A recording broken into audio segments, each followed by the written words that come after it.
Hey so hello welcome back everyone to this now beautiful wonderful सा video. आज के video में हम लोग देखने वाले हैं इनसाइडर ट्रेडिंग के बारे में। सीखेंगे इनसाइडर ट्रेडिंग क्या होता है, इनसाइडर ट्रेडिंग क्यों इंपॉर्टेंट है हमारे एग्जामिनेशन के लिए। अच्छा, प्रोहिबिशन ऑफ इनसाइडर ट्रेडिंग। सबसे पहले बेसिक समझ लो, प्रोहिबिशन का मतलब क्या होता है। नहीं करने के लिए बोल रहा है। प्रोहिबिशन का मतलब क्या होता है, मत करो, ना करो। समझ में आ रहा है, रोक रहा है तुम्हें। प्रोहिबिट मना कर रहा है, क्या कर रहा है, मना कर रहा है, मना कर रहा है। Stopping you from doing something, prohibition. समझ में आ रहा है, प्रोहिबिशन का मतलब क्लियर है। Of insider trading. Insider trading का मतलब क्या होता है भाई मेरे, इनसाइडर ट्रेडिंग का मतलब होता है खुफिया इंफॉर्मेशन। खुफिया इंफॉर्मेशन तुम निकाल रहे हो कंपनी से। कहां से, कंपनी से। कोई भी खुफिया इंफॉर्मेशन तुम कंपनी से निकाल रहे हो जिसके कारण सबको नुकसान होगा लेकिन तुमको प्रॉफिट, तुमको भारी प्रॉफिट होगा। तुमको क्या होगा, प्रॉफिट। मतलब टॉप सीक्रेट जो इंफॉर्मेशंस होते हैं ना, जो प्रोहिबिटेड है कि ये निकलना नहीं चाहिए बाहर। मतलब निकलेगा, एक ना एक दिन निकलेगा, लेकिन ऑन टाइम निकलना चाहिए, सबको एक साथ पता लगना चाहिए। ऐसा नहीं होना चाहिए कि तुमको पहले से पता लग जाए और तुम वो एडवांटेज उठा लो उस चीज का। तुम क्या उठा लो, एडवांटेज उठा लो। एडवांटेज उठा के खुद का प्रॉफिट कर लो, बाकी सबका तो नुकसान होगा ही। बेसिकली यही मतलब होता है इनसाइडर ट्रेडिंग। इनसाइड भीतर का इंफॉर्मेशन, इनसाइडर मतलब भीतर का इंफॉर्मेशन, भीतर का इंफॉर्मेशन, भीतर का इंफॉर्मेशन यूज करना। किसका इंफॉर्मेशन, कंपनी का भीतर का इंफॉर्मेशन यूज करना for profit, for your own profit. इसको और अच्छे से ना, इसको हम लोग और अच्छे से समझेंगे। ये तो हम लोगों ने लेमेंस टर्म में समझ लिए, अब इसको हम लोग इंस्टीट्यूट के मटेरियल की भाषा में समझेंगे। और विश्वास करो, इतना इजी है इंस्टीट्यूट के मटेरियल का भाषा जो है ना, वो बहुत ब्यूटीफुल तरीके से इंस्टीट्यूट ने ड्राफ्टिंग किया। हम लोग यहीं से करेंगे, कोई दिक्कत आए तो हम है, टेंशन नहीं लेना है, ठीक है। अच्छा, सबसे पहले देखो सीखेंगे क्या हम लोग इनसाइडर ट्रेडिंग के बारे में। क्या बताइए यहाँ पे इनसाइडर ट्रेडिंग कहा जा रहा है। देखो इनसाइडर ट्रेडिंग जो है ना, एसेंशियली डिनोट करता है, एसेंशियली डिनोट करता है। क्या डिनोट करता है, एसेंशियली डिनोट करता है डीलिंग। कहाँ पे, कंपनी में, कंपनी के सिक्योरिटीज में, obviously on the basis of confidential information, on the basis of confidential information relating to the company, relating to the company, relating to the company which is not published और not known to the public. ठीक है, अभी भी publish हुआ नहीं है, public को पता नहीं है, तुमको जरूर पता है। और वो इंफॉर्मेशन तुम यूज कर रहे हो टू मेक पर्सनल प्रॉफिट और अवॉइड लॉस। वो इंफॉर्मेशन तुम क्या कर रहे हो, यूज कर रहे हो फॉर पर्सनल प्रॉफिट और लॉस को अवॉइड करने के लिए तुम यूज कर रहे हो। एग्जाम्पल के तौर पे समझाओ सर, बड़ी एग्जाम्पल दे दो। देखो एक कंपनी है जिस कंपनी का नाम है लंका लिमिटेड। क्या बताओ, लंका लिमिटेड कंपनी का नाम है। वहां पे एक बहुत बढ़िया डायरेक्टर है जिनका नाम है राम जी, जिनका नाम है राम जी। क्या ये समझ में आ रहा है, Ram ji, director of Lanka is Ram ji. अब राम जी बहुत बढ़िया डायरेक्टर, और ये जो पूरा कंपनी चल रहा है ना, राम जी के भरोसे चल रहा है। अब अचानक किसी को पता लग गया कि राम जी जो है ना, वो कंपनी छोड़ के निकल रहे हैं, वो कंपनी छोड़ के निकल रहे हैं। तो राम जी क्या कर रहे हैं, अनाउंस कर दिया उनका interest to quit the company, quit Lanka. Ram ji ने अपना इंटरेस्ट जो है वो अनाउंस कर दिया, कहा कि हम लंका क्विट करने वाले, हम लंका में एज अ डायरेक्टर नहीं बैठने वाले। ठीक है, ये उनके पास इंफॉर्मेशन है, मतलब ये एक इंफॉर्मेशन है जो अभी तक पब्लिक नहीं हुआ, मतलब पब्लिक को पता नहीं है। ये इंफॉर्मेशन अभी तक पब्लिक को पता नहीं है, सिर्फ एक ही बंदे को पता है, विभीषण। लंका में और एक बंदा था जिसका नाम था विभीषण। और जो ये विभीषण था ना, इसको पता था, इसको राम जी ने बताया था कि विभीषण बहुत टाइम हो चुका है, अब लंका में बैठ नहीं सकते, अब अपने को निकलना है। ठीक है, अब अपने को निकलना है, अपने घर जाना है। तो हम लोग लंका को छोड़ के जा रहे हैं, लंका का जो कंपनी है इसको हम लोग छोड़ के जा रहे हैं। लेकिन विभीषण को यह बात पता था, समझ में आ रहा है, विभीषण पता था। अब विभीषण का शेयर्स जो है वो लंका में जो है कंप्लीटली क्या है बताओ ना, इन्वेस्टेड है। विभीषण लंका में इन्वेस्टेड है, विभीषण के पास बहुत सारे शेयर्स है लंका का। ठीक है, विभीषण के पास बहुत सारे शेयर्स है लंका का, और विभीषण को पता है कि राम जी निकल जाएंगे, और विभीषण को ये बहुत अच्छे से पता है कि राम जी अगर निकल गए तो कंपनी डूब जाएगा, कंपनी जो है इसका कोई कुछ हो नहीं सकता, कंपनी डूब जाएगा। ये एक इनसाइडर बात है, ये राम जी ने अभी तक पब्लिक नहीं किया है, 1 हफ्ते बाद पब्लिक जाएगा, ये बात सबको एक साथ पता लगने वाला है। लेकिन विभीषण को ये बात पता था, विभीषण को ये बात पता था। उसने क्या किया, उसने अपने सारे शेयर्स को निकाल डाला। लंका में जितने भी इन्वेस्टेड शेयर्स थे विभीषण का, सारा शेयर्स जो है उसने निकाल डाला लंका से। क्यों निकाला? लॉस अवॉइड करने के लिए, टू अवॉइड लॉस हो जाएगा। क्यों? क्योंकि राम जी जो है बहुत अच्छे डायरेक्टर निकल रहे कंपनी से निकल रहे, बहुत अच्छा डायरेक्टर निकल रहा है, किसी को पता नहीं है, सिर्फ विभीषण को पता था। और उसने क्या किया बताओ? उसने अपने शेयर्स जो है वो निकाल डाला, और सिर्फ उसी का शेयर्स नहीं निकाला, उसका जो प्रिय मित्र था, जितने भी प्रिय मित्र थे उनको बता दिया विभीषण ने उसके कुछ प्रिय मित्र थे जिनका नाम था आंडू, पांडु, शांडू, ठीक है, ये 3 प्रिय मित्र थे, इनको भी बताया विभीषण ने। बोला कि भाई आंडू, भाई पांडु, भाई शांडू, ये जो हमारे राम जी है वो निकलने वाले हैं। कहाँ से निकलने वाले? लंका से निकलने वाले, तो फटाफट अपने शेयर्स जो है वो बेच डालो, बेचने के बाद तुम अपना लॉसेस को अवॉइड कर डालो। तो ये जो एक टॉप सीक्रेट बात था ना, इनसाइडर बात था, ये इनसाइडर बात क्या विभीषण को बताना जरूरी था? विभीषण इसको लीक कर दिया। इसी लीक के कारण क्या हुआ, विभीषण ने अपना पैसा बचा लिया, विभीषण ने अपने लॉसेस को अवॉइड कर लिया, तो अपने लॉसेस को अवॉइड कर, लेकिन क्या बाकी सारे अपने लॉसेस को अवॉइड कर पाए? नहीं, राम जी चले गए, लंका खत्म। तो इसलिए यहां पे कहा जाता है कि ये जो इनसाइडर वाला इंफॉर्मेशन है ना, ये तुम किसी को लीक नहीं कर सकते। जैसे तुम्हारा विभीषण ने लीक कर दिया, कहाँ पे? आंडू, पांडु, शांडू को लीक कर दिया ये टॉप सीक्रेट इंफॉर्मेशन, ये लीक नहीं होना चाहिए। इसी के ऊपर रोक लगाता है ये वाला एक्ट, अब इससे रिलेटेड कोई भी स्टोरी तुम अपने दिमाग में बना सकते हो कि कोई भी ऐसा इंफॉर्मेशन, इनसाइडर ट्रेडिंग क्या होता है? कोई भी ऐसा इंफॉर्मेशन जो टाइम से पहले तुमको पता चल चुका है, और वो इंफॉर्मेशन तुम यूज करके अपने प्रॉफिट्स पे ध्यान दे रहे हो, अपने प्रॉफिट्स कमा रहे हो, या फिर अपने लॉसेस को अवॉइड कर रहे हो। और एक एग्जांपल के तौर पे मैं तुमको समझाता हूँ। जैसे तुमने हर्षद मेहता का केस देखा है, किसका मेहता बताओ? किसका मेहता सर? हर्षद मेहता का केस तुमने देखा था। वो क्या करता था? स्कूटर में बैठ के तुमने अगर वो देखा है स्कैम का जो पूरा फिल्म है, वो अगर तुमने देखा है तो वहाँ पे तुमको दिखेगा स्कैम हो गया, बिग बुल हो गया, ये सारे फिल्म से। तो वहाँ पे तुमको दिखेगा क्या बताओ, कि वो स्कूटर में बैठ के ना जाता है, कंपनीज के पास जाता है, और वहाँ से किसी ना किसी तरीके से इंफॉर्मेशन निकालता है, जिसको कहा जाता है इनसाइडर इंफॉर्मेशन। और उस इंफॉर्मेशन से वो अपने प्रॉफिट्स को मैक्सिमाइज करता था, या फिर अपने लॉस को मिनिमाइज करता था। सर मैक्सिमाइज एंड मिनिमाइज कैसे? अच्छा इंफॉर्मेशन हुआ तो और पैसा डाल देगा, प्रॉफिट प्लस हो जाएगा। नेगेटिव इंफॉर्मेशन रहा तो पैसा निकाल डालेगा, लॉसेस को मिनिमाइज कर डालेगा। समझ में आ रहा है? इसी को कहा जाता है इनसाइडर ट्रेडिंग। क्या ये समझे? बेसिक चीज समझ में आ रहा है ना? बेसिक चीज जो है ये समझ में आ चुका है, इनसाइडर ट्रेडिंग का मतलब क्या होता है। और यही चीज अपने को पूरे चैप्टर में देखना, अपने को पूरे चैप्टर में पढ़ना है यही चीज। ठीक है, बेसिक समझ में आ चुके हैं सर। आगे बढ़ेंगे हम लोग। अब जो ये सारे हैं ना, जैसे कि यहाँ पे कमिटीज रिकमेंडेड और recommending prohibition of insider trading वगैरह, ये तुम्हारा इंपॉर्टेंट नहीं है एग्जामिनेशन के लिए। यहाँ से हम लोग करेंगे डायरेक्ट रेगुलेटरी फ्रेमवर्क देखेंगे। रेगुलेटरी फ्रेमवर्क क्या होता है? सबसे पहले समझो वो कि रेगुलेटरी फ्रेमवर्क होता क्या है।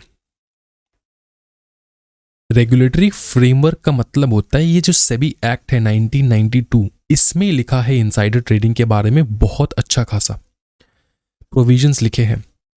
SEBI act 1992, the provisions pertaining to insider trading are prescribed in section 12A and section 15G। तो सेबी एक्ट जो है उसमें section 12A and section 15G में क्या लिखा है बताओ?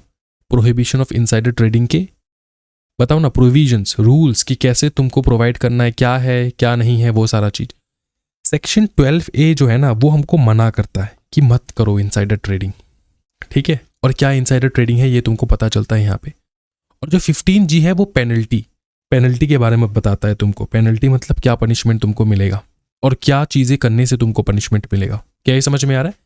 ये तो सेक्शन बहुत इंपॉर्टेंट है, एग्जामिनेशन में पूछा जा सकता है। देखो अच्छे से देखेंगे हम लोग। सेक्शन 12A क्या कहता है?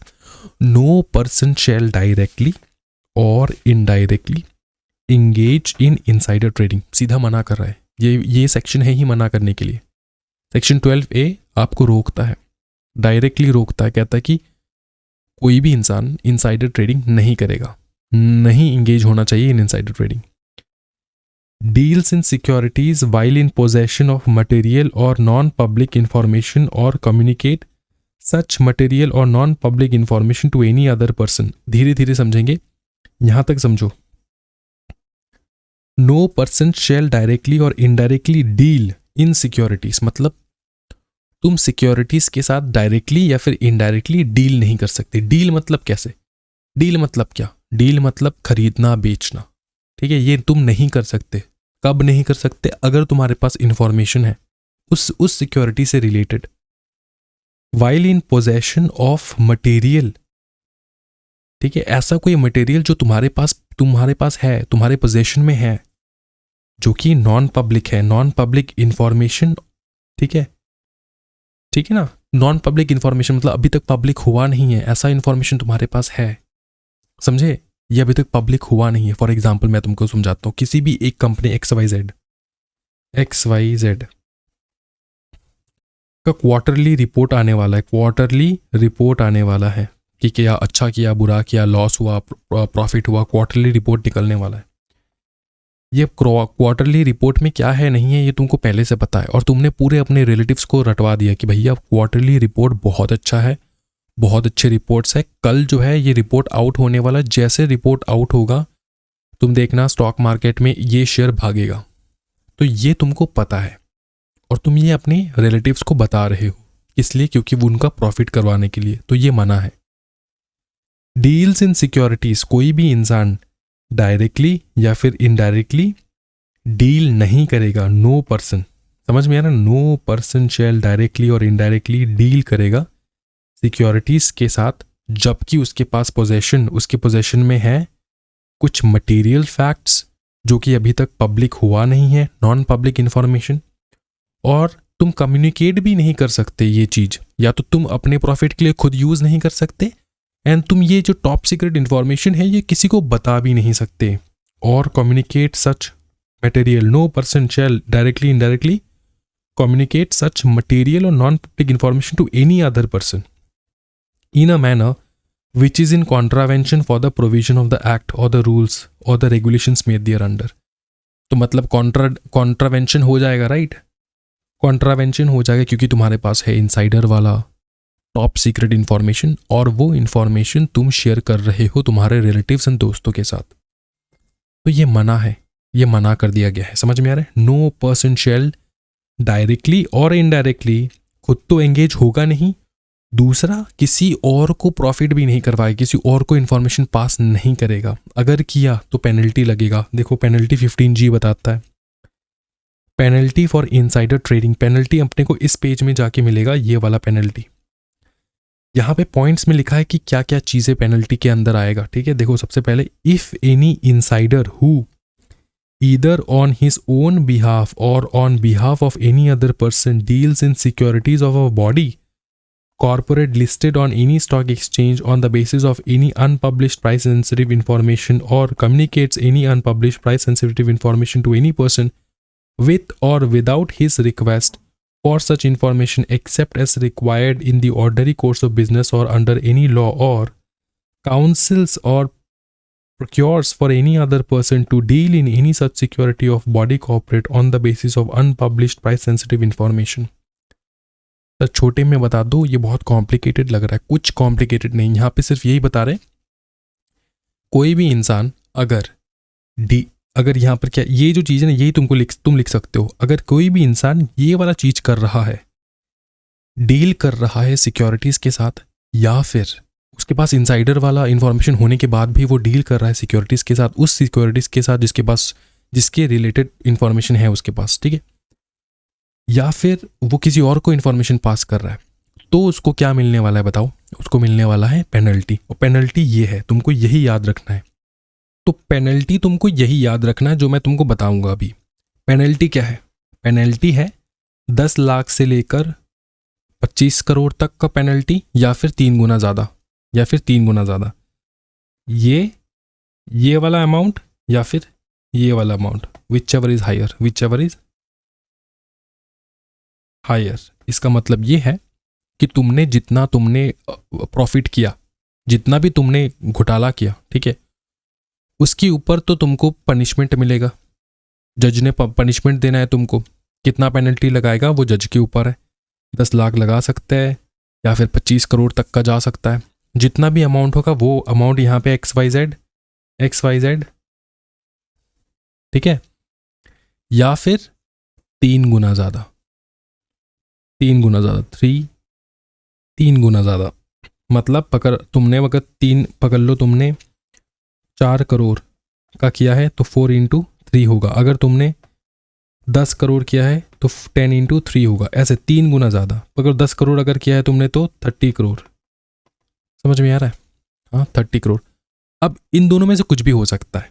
तो बात यह है कि प्रोविज़न ये है कि 10 लाख से लेकर 10 लाख टू 25 लाख लग सकता है एक कंडीशन, और 3 टाइम्स। ठीक है, समझ में आ रहा है? 3 टाइम्स अगर करके हम लोग देखें, विच एवर इज हायर है ना, अब अगर पकड़ लो 3 टाइम्स करके देख रहे, 100 करोड़ हो रहा है। 100 करोड़ का तुमने प्रॉफिट, 100 करोड़ का तुमको पेमेंट करना पड़ सकता है। 3 गुना ज़्यादा लगवा देंगे जितना भी तुमने प्रॉफिट किया है। समझ में आ रहा है? जितना भी तुमने प्रॉफिट किया उसका 3 गुना ज़्यादा लगवा देंगे। तो 3 गुना करने के बाद देख रहे 100 करोड़, और यहाँ पे तो मैक्सिमम लाख नहीं, यहाँ पे करोड़ होगा। यहाँ पे मैक्सिमम 25 करोड़। जज देखेगा कि whichever is higher, higher कौन सा है, ये वाला, तो ये लगा देगा। समझ में आ रहा है? Whichever is higher 10 lakh से 25 करोड़ तक का फाइन लगा सकता है, या फिर 3 गुना ज़्यादा फाइन लग सकता है। जो भी ज़्यादा होगा उतना फाइन लगेगा। क्या है? क्लियर है? बहुत ज़्यादा क्लियर है सर, कोई दिक्कत वाली बात नहीं है। बहुत ब्यूटीफुल। नेक्स्ट हम लोग आगे बढ़ेंगे, कंप्लायंस ऑफिसर के डेफिनेशन को देखेंगे। कंप्लायंस ऑफिसर होता कौन है, बहुत अच्छे से समझना है। कंप्लायंस ऑफिसर कौन है?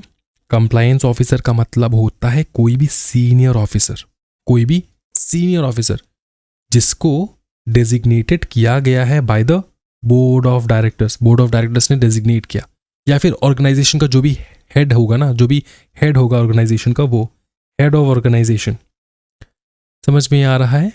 हु इज फिनेंशियली लिटरेट, जो फिनेंशियली लिटरेट है, समझे, जो फिनेंशियली लिटरेट है एंड कैपेबल है of appreciating requirements for legal and regulatory compliance under these regulations, and who shall be responsible for compliance of policies, procedures, maintenance of records, monitoring adherence to the rules of the preservation of unpublished price sensitive information।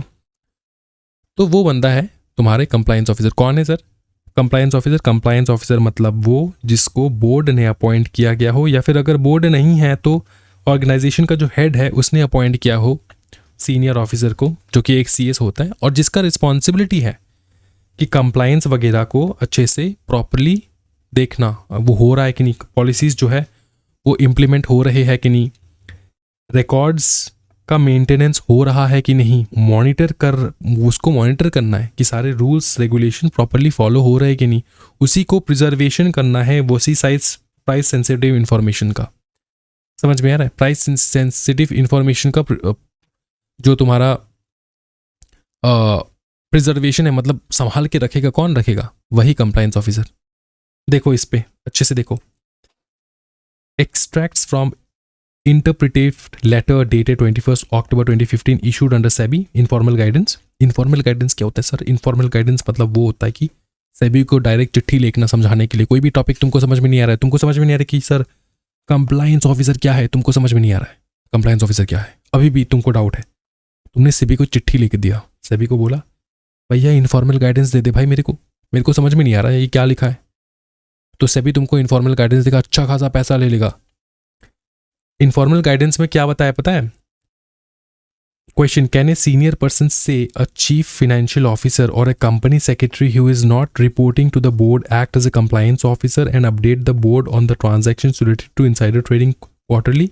Can the company appoint more than the person as the compliance officer under the code? Can CS as well as CFO be appointed as a compliance officer so that one can sign and submit the document if the other person is on travel? अब guidance आया सेबी से, बोला compliance officer as any, देखो compliance officer में दो बंदा आ जाता है, एक आता है CFO, ठीक है, कंपनी का CFO, चीफ फाइनेंशियल ऑफिसर, और कंपनी सेक्रेटरी, ये दो ही बंदा है जो कंप्लायंस ऑफिसर के अंदर में आता है। तो दोनों का इंपॉर्टेंट है, बड़े कंपनी में दोनों चाहिए, क्योंकि एक बंदा अगर फ्री नहीं है तो दूसरे बंदा काम कर देगा। तो वहीं पे यहाँ पे पूछ रहे कि दोनों काम कर सकते हैं यहाँ पे। तो यहाँ पे बता रहे हैं compliance officer as any senior officer designated so and reporting to the board of directors और head of the organisation in case of board is not there who is financial literate and is capable of appreciating, ये सारा जो हम लोगों ने obviously पढ़ा है यहाँ पे, ये बताए। फिर बताए who shall be responsible for compliance of policies, procedures, maintenance of records, monitoring adherence to the rules, ये सब बताने के बाद बताए, देखो यहाँ पे the function and responsibility of the compliance officer is specified in regulation 2(1) of SEBI regulations 2015. The company may at its discretion appoint any senior officer as a compliance officer, necessarily report to the board of directors or head of organization as the case may be. Appointing any other person shall not be in accordance with the regulation. In case of appointing more than one person as compliance officer, they shall be jointly and severally liable. इसका मतलब ये है कि यहाँ पे जो question पूछा गया ना इनफॉर्मल गाइडेंस से, Can CS and CFO as well be appointed as compliance officer, कि दोनों हम लोग अपॉइंट कर सकते क्या? तो सेबी ने बताया हाँ कर सकते हो, कोई दिक्कत नहीं है। अब डायरेक्टली तो बताएंगे नहीं, क्योंकि ये जमाई राजा है, जमाई राजा अच्छे से बात नहीं करते। देखो क्या बताए, in case of appointing more than one person as compliance officer they shall be jointly and severally liable. इसका मतलब ये होता है जॉइंटली एंड सेवरली लाइबल। इसका मतलब क्या होता है कि दोनों लाइबल रहेंगे। दोनों अपॉइंट कर सकते हैं, हाँ दोनों अपॉइंट हो सकता है। क्या दोनों लाइबल रहेंगे? दोनों लाइबल रहेंगे। क्यों दोनों लाइबल रहेंगे? क्योंकि तुमने दोनों को अपॉइंट किया एज अ कंप्लायंस ऑफिसर। समझे बाबू? तो CFO भी हो सकता है, CS भी हो सकता है, करेक्ट। और क्वेश्चन का आंसर यही है कि हाँ दोनों को अपॉइंट कर सकते हो तुम।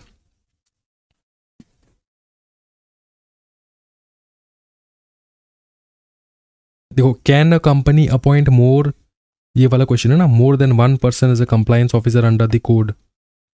फिर can CS as well as CFO be appointed as compliance officer? Answer है यस, CFO भी हो सकता है, CS भी हो सकता है। समझे?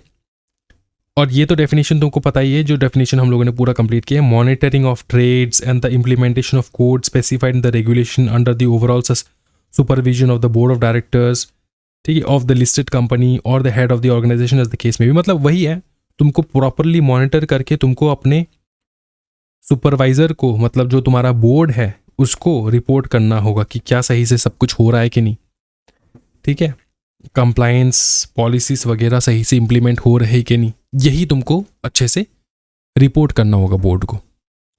दूसरा एक डेफिनेशन होता है कनेक्टेड पर्सन। कनेक्टेड पर्सन का मतलब क्या होता है? देखो, कनेक्टेड पर्सन का मतलब क्या होता है? Connected person, any person who is और has during 6 months prior to the concerned act has been associated with the company directly और इनडायरेक्टली। कनेक्टेड पर्सन का अर्थ ये होता है कि जो भी कंपनी के साथ कनेक्टेड था उसके पास तो इंफॉर्मेशन रहेगा, राइट। तो वही कनेक्टेड पर्सन कौन है? इन्हीं पर्सन जो पिछले 6 महीने में, 6 महीने मतलब ये जो कांड हुआ प्रॉफिट का, किसी ने भी प्रॉफिट का गेनिंग किया वगैरह वगैरह, तो ये होने से 6 महीने पहले से 6 month prior to the concerned act. Concerned act मतलब कंसर्न्ड एक्ट, बहुत कंसर्न है इस एक्ट को लेकर, बहुत चिंता हो रहा है। चिंता क्या है कि वही है, प्रॉफिट कर लिए कुछ लोगों ने। तो वो कांड होने से पहले 6 महीने पहले जो भी कंपनी के साथ डायरेक्टली इनडायरेक्टली रिलेशन रखा, किसी प्रकार का रिलेशन हो सकता है, कोई काम के रिलेटेड कुछ भी, तो वो कनेक्टेड पर्सन है। ठीक है। इन एनी कैपेसिटी, क्या बताओ, in any capacity, in any capacity, in any capacity, in any capacity, और is a director, officer or an employee of the company or holds any position including professional or business relationship between himself and the company whether temporary or permanent। तो ये सब लोग connected person के अंदर आ जाएंगे। ठीक है। डायरेक्टर तो आएगा, ठीक है, डायरेक्टर तो आएगा, एम्प्लॉयज़ आएंगे, डायरेक्टर आएगा, एम्प्लॉयज़ आएगा, देखो ना, डायरेक्टर आएगा, ऑफिसर आएगा, एम्प्लॉई आएगा, जो भी किसी भी प्रकार के पोजीशन होल्ड कर रहे हैं वो आएंगे, किसी प्रकार के बिजनेस रिलेशनशिप है, प्रोफेशनल है, वो आ जाएंगे। तो सबको हम लोग ले लेंगे इन एनी कैपेसिटी, किसी भी कैपेसिटी में वो कम्युनिकेशन रहा कंपनी के साथ, तो वो कनेक्टेड पर्सन है। वो क्या है बताओ, कनेक्टेड पर्सन। क्या है, समझे कनेक्टेड पर्सन का डेफिनेशन? इनसाइडर का मतलब क्या होता है? इनसाइडर का मतलब होता है any person who is a connected person. ये है इनसाइडर, यही लोग इनसाइडर है, यही लोग इनसाइडर है। अब समझे तुम इनसाइडर, कनेक्टेड पर्सन का यहाँ पे डेफिनेशन क्यों इंक्लूड किया गया है? ठीक है, यही लोग इनसाइडर है। इन पोजेशन और having access to unpublished price sensitive information. इनके पास क्या है बताओ? इनके पास अनपब्लिश्ड प्राइस सेंसिटिव इंफॉर्मेशन है, UPPSI, unpublished price sensitive information. तो ये क्या है? कनेक्टेड पर्सन, ये है इनसाइडर। ये कनेक्टेड पर्सन को हम लोग इनसाइडर के डेफिनेशन में देखेंगे।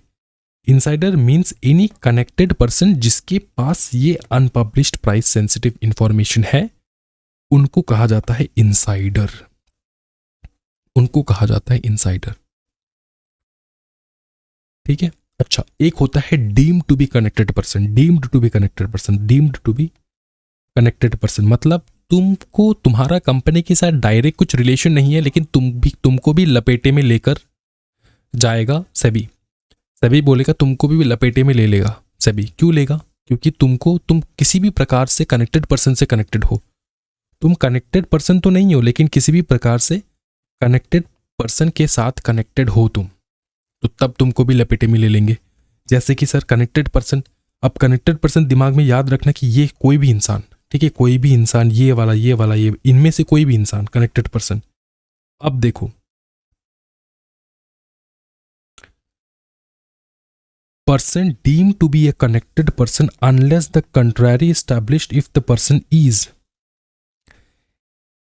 Person deemed to be connected person, देखो, and immediately relative of the connected person. तो तुम भी कनेक्टेड पर्सन हो, इमीडिएट रिलेटिव हो तुम, मम्मी पापा भाई बहन, तो तुम भी कनेक्टेड पर्सन हो।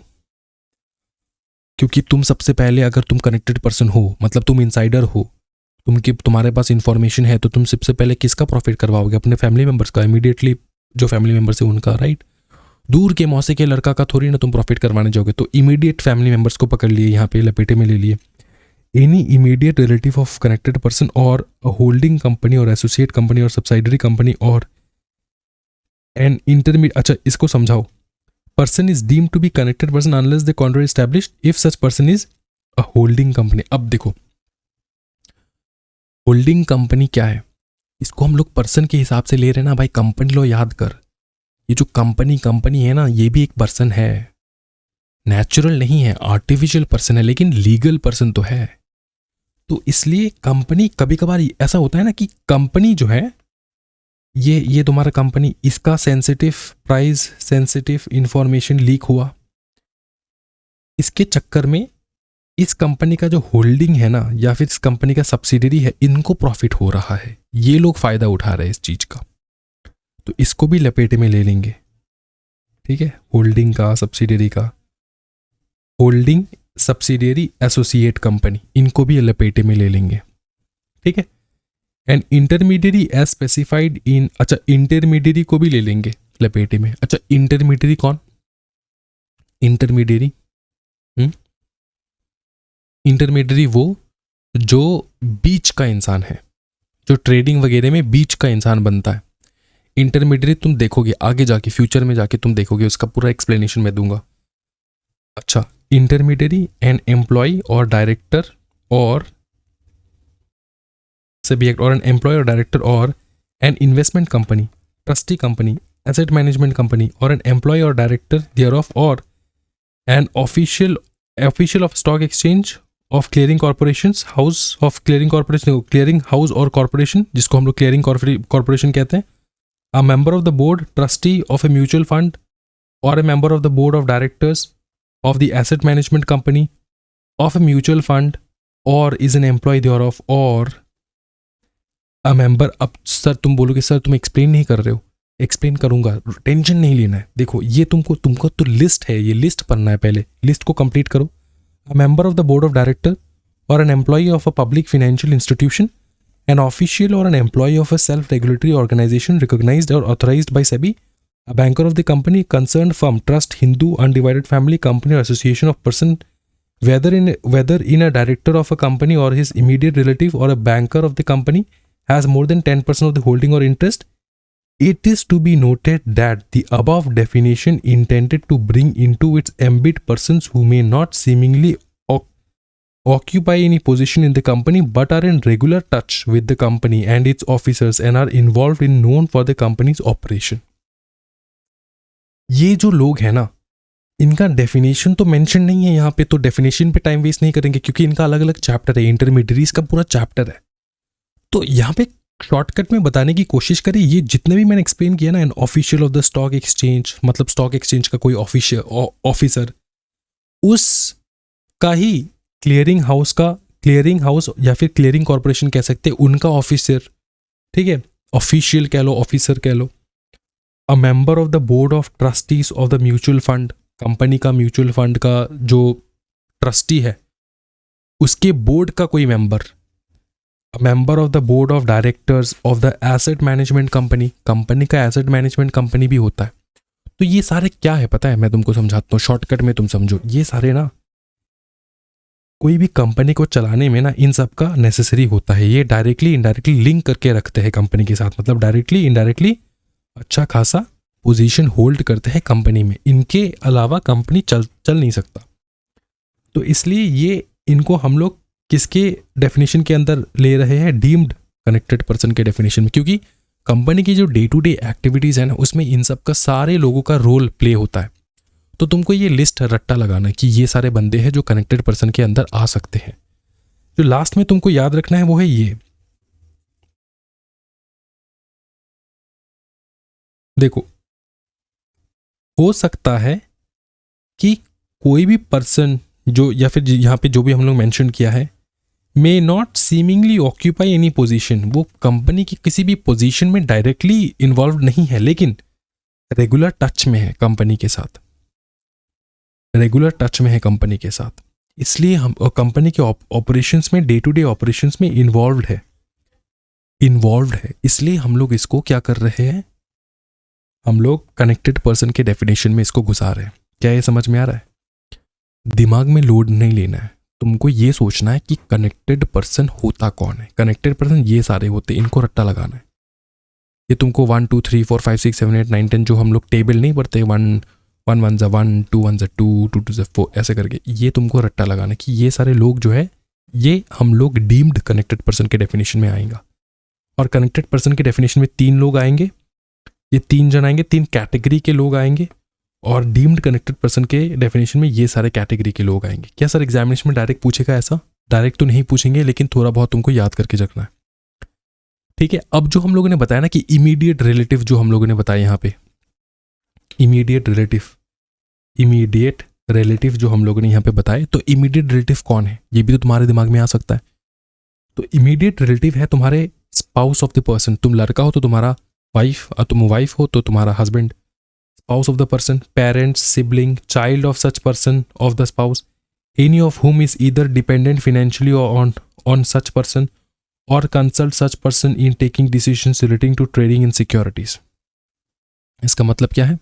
इसका मतलब ये है या तो तुम्हारे पेरेंट्स, देखो इसको अच्छे से, या तो तुम्हारा पेरेंट्स या तो तुम्हारा हस्बैंड वाइफ। अगर हस्बैंड से के बारे में हम लोग बात करें तो वाइफ उसका इमीडिएट रिलेटिव हो जाएगा, वाइफ के बारे में बात हो रहा है तो हस्बैंड उसका इमीडिएट रिलेटिव हो जाएगा। उनके पेरेंट्स, उनके सिबलिंग्स, भाई बंधु नहीं सॉरी भाई बहन, and child of such person, उनका लड़का लड़की, बेटी बेटा बेटी, any of whom is either dependent financially, या फिर कोई भी ऐसा इंसान जो फाइनेंशियली डिपेंडेंट है इनके ऊपर।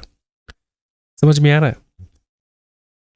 कनेक्टेड पर्सन से कनेक्टेड पर्सन के ऊपर डिपेंडेंट है फाइनेंशियली। फॉर एग्जाम्पल दादी माँ, ग्रैंड मदर, ग्रैंडफादर डिपेंडेंट है ना, तो वो भी इमीडिएट रिलेटिव में आ जाएंगे। Any of whom is either dependent financially और ऑन सच पर्सन और consult such person in taking decision relating to trading in securities, या फिर कंसल्टेशन लेता है इस इंसान से, ठीक है। और consult such person in taking decision relating to trading in securities, मतलब कंसल्टेशन लिया जा रहा है इस इंसान से, तो वो भी इमीडिएट रिलेटिव के अंदर आ जाएगा, डेफिनेशन के अंदर आ जाएगा। क्या ये समझ में आ रहा है? ठीक है, ओके। तो यहाँ तक हम लोग क्लास 1 खत्म करेंगे, क्लास 2 नेक्स्ट क्लास यहाँ से हम लोग स्टार्ट करेंगे, प्रोपोज टू बी लिस्टेड, यहाँ से हम लोग शुरू करेंगे और बहुत इंटरेस्टिंग टॉपिक्स देखेंगे। आई होप कि ये ज़्यादा डिफिकल्ट नहीं है, इसका मैं नोट्स प्रोवाइड कर दूंगा तो तुमको टेंशन नहीं लेना है। तुमको लग रहा होगा सर इंस्टीट्यूट के मटेरियल से कैसे हम लोग करेंगे, दिमाग में नहीं घुसेगा, सब घुसेगा, और मैं नोट्स प्रोवाइड कर दूंगा, कोई टेंशन नहीं है, ठीक है। तो आज के वीडियो में इतना ही, वीडियो को जरूर लाइक कर देना, चैनल को सब्सक्राइब कर देना। Thank you so much everyone, happy guys, bye bye, take care and जय हिंद।